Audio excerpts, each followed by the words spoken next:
जैसे ही हमें किसी इंटरव्यू की कॉल आती है या फिर हमें पता चलता है कि इंटरव्यू शेड्यूल हो गया है और हमें वहाँ जाना है, तो उस समय ऐसा हो सकता है कि कुछ सवाल हमारे मन में आए और जो आने बहुत नॉर्मल है।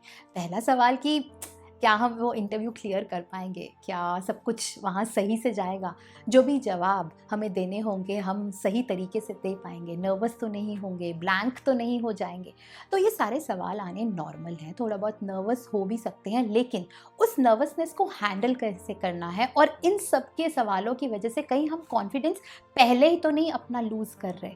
तो ये समझना हमें बहुत ज़रूरी होगा और इस नर्वसनेस को डील कैसे करना है, इसको हैंडल कैसे करना है और हमारी पर्सनैलिटी एक कॉन्फिडेंट पर्सनैलिटी दिखे सामने वाले को, उसके बारे में बात करेंगे। कहीं न कहीं कुछ टिप्स मैं आपको इस वीडियो में बताऊँगी कि आप अपना कॉन्फिडेंस वहाँ जाके लूज़ ना करें और कैसे आपका कॉन्फिडेंस बरकरार रहे। तो आइए बात करते हैं इस बारे में।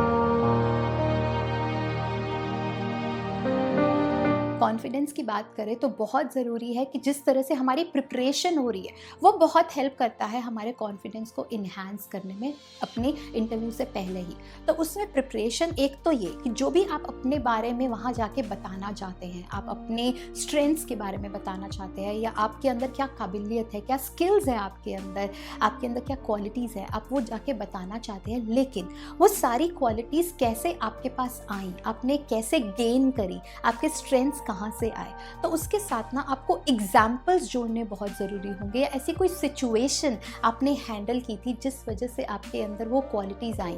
फिर वो क्वालिटीज़ आप जैसे प्रॉब्लम सॉल्विंग हो सकती है या आपकी डिसीजन मेकिंग की हो सकती है या कोई टाइम मैनेजमेंट की ऐसी कोई बात हुई थी पिछली ऑर्गेनाइजेशन में या कहीं पिछले ग्रुप प्रोजेक्ट्स में जहाँ पे टाइम मैनेजमेंट की बहुत ज़रूरत थी। तो आपने जो सारी स्किल्स आपके पास है ये कहाँ से आई और कैसे आई, तो एक सिचुएशन ज़रूर सोच के जाइएगा ताकि आप इंटरव्यू में कुछ भी ऐसा सवाल पूछा जाए तो फटाफट से आप वो सिचुएशन बता पाएँ। उस समय ना बहुत एक कॉन्फिडेंस हमारा जो इन्हांस होता है कि हाँ, हमने जो भी बताया है बहुत सही तरीके से बताया और सच बताया है, कुछ भी ऐसा नहीं जो फेक हो। इससे कॉन्फिडेंस हमारा बढ़ता है।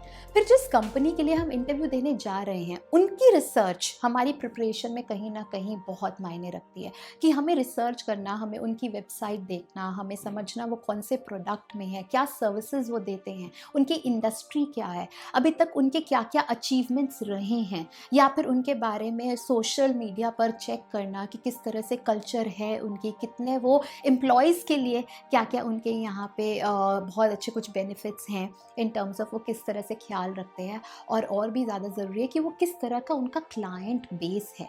ये सब सारी चीज़ें जब आप समझ के जाएंगे तो आप ऑलरेडी आपको पता है कि ये किस तरीके की इंडस्ट्री में आप जा रहे हैं और वहाँ से अगर कोई ऐसा सवाल आ गया इंडस्ट्री से रिलेटेड तो आप पहले ही बहुत कॉन्फिडेंट होंगे उन जवाब को देने में, तो इससे भी आपका कॉन्फिडेंस बढ़ता है। तो बहुत ज़रूरी है उस प्रिपरेशन में किस तरीके की आपकी रिसर्च हो रही है, उस पर ध्यान दीजिएगा। जब भी आपकी ऐसी किसी जॉब इंटरव्यू के लिए कॉल आए या आपकी कोई ईमेल एक्सचेंज हो उनके साथ, तो आपको बहुत ज़रूरी है उस इंटरव्यू में जाने से पहले ही आपके पास जॉब डिस्क्रिप्शन आनी चाहिए और रिस्पॉन्सिबिलिटीज़ आनी चाहिए, क्योंकि उससे क्या होगा जब आप वो पढ़ेंगे ना तो उस हिसाब से आप अपने स्किल सेट किस तरह से फिट करेंगे अपने आंसर्स में आपको देखना है। मान लीजिए रिस्पॉन्सिबिलिटीज़ में है कि आपको टीम मिलेगी, आपको डिसीजंस लेने होंगे, आपको प्रॉब्लम सॉल्व करनी होगी या आपको कुछ ऐसी सिचुएशंस हैंडल करनी होंगी जो टीम्स को हैंडल करने में काम आएगी, तो उस समय ना आपको देखना है कि आपके किस तरीके से स्किल्स मैच कर रहे हैं। आपकी जो पुरानी ऑर्गेनाइजेशन है उस समय आपने क्या क्या रोल्स किए हैं और आपने क्या क्या ये सारी स्किल्स किस तरह से आपने गेन करी हैं।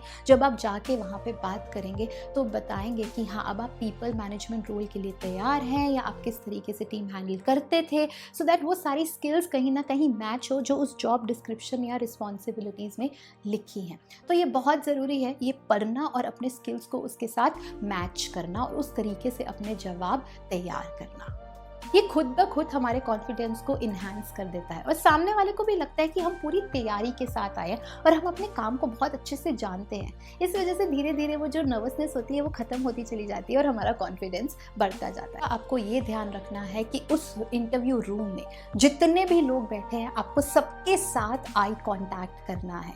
ऐसा नहीं है कि आपसे कोई ज़्यादा सवाल पूछ रहा है आपको सिर्फ उसी की तरफ देख के बात करनी है, नहीं, 2 3 4 जितने लोग बैठे होंगे सबके साथ साथ थोड़ी थोड़ी देर बाद अपना जवाब देते हुए इधर देखकर, इधर देखकर, इधर देखकर, इधर देखकर सबको इन्वॉल्व करना है अपने पूरी जो भी आप बातचीत कर रहे हैं। इससे भी सामने वाले को ये लगता है कि आप बहुत कॉन्फिडेंट है, आप कहीं शाय नहीं है बात करने में, आप अपने आप में ही कहीं बहुत कंफर्ट जोन में नहीं है, आप कोशिश कर रहे हैं हर किसी के साथ एक कहीं ना कहीं एक कनेक्ट करने की। तो बहुत ज़रूरी है कि सबके साथ आई कांटेक्ट करिएगा, इससे आप बहुत कॉन्फिडेंट पर्सनालिटी निकल के आएंगे। जब हम बातचीत करना शुरू करते हैं इंटरव्यू में या हम उनके सवालों के जवाब दे रहे हैं, तो बात करते हुए ये ध्यान में रखिएगा कि कुछ सेंटेंसेस बाद, कुछ वाक्य बाद ना आपको थोड़ा सा एक पॉज देना है। बहुत बड़ा पॉज नहीं, जैसे हम लिखते हुए कॉमा डालते हैं ना, तो बस थोड़े से सेकंड का पॉज।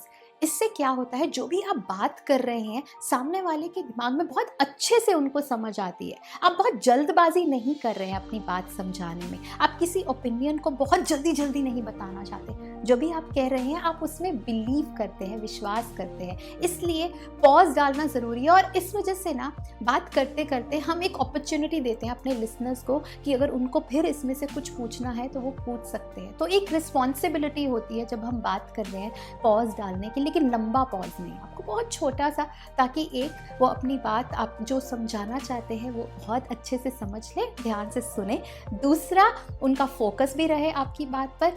तीसरा कि वो अगर उनको कुछ उसमें ऐड करना है या कुछ पूछना है तो आपने उनको वो अपॉर्चुनिटी दी है। तो ये बहुत ज़रूरी है ये चीज़ को ध्यान में रखना इंटरव्यू में।